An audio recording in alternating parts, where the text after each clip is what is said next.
भारत त्योहारों का देश है। विभिन्न त्योहारों पर अलग अलग पौराणिक कथाएँ प्रचलित हैं।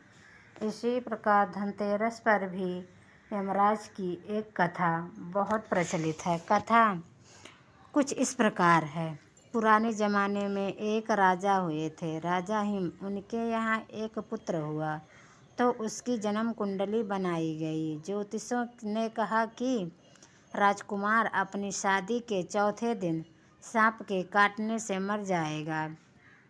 इस पर राजा चिंतित रहने लगे। जब राजकुमार की उम्र 16 साल की हुई तो उसकी शादी एक सुंदर, सुशील और समझदार लड़की राजकुमारी से कर दी गई। राजकुमारी माँ लक्ष्मी की बड़ी भक्त थी।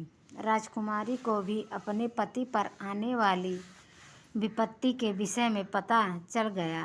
राजकुमारी काफ़ी दृढ़ इच्छा शक्ति वाली थी। उसने चौथे दिन का इंतज़ार पूरी तैयारी के साथ किया। जिस रास्ते से सांप के आने की आशंका थी वहाँ सोने चांदी के सिक्के और हीरे जवाहरात आदि बिछा दिए गए। पूरे घर को रोशनी से जगमगा दिया गया। कोई भी कोना खाली नहीं छोड़ा गया, यानी सांप के आने के लिए कमरे में कोई रास्ता अंधेरा नहीं छोड़ा गया। इतना ही नहीं, राजकुमारी ने अपने पति को जगाए रखने के लिए उसे पहले कहानी सुनाई और फिर गीत गाने लगी। इसी दौरान जब मृत्यु के देवता यमराज ने सांप का रूप धारण करके कमरे में प्रवेश करने की कोशिश की तो रोशनी की वजह से उनकी आंखें चौंधिया गई।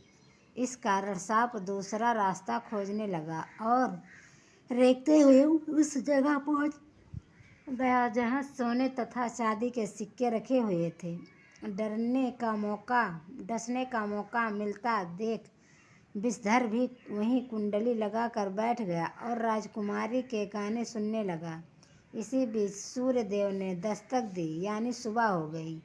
यम देवता वापस जा चुके थे। इस तरह राजकुमारी ने अपने पति को मौत के पंजे में पहुंचने से पहले ही छुड़ा लिया। यह घटना जिस दिन घटी थी वह धनतेरस का दिन था।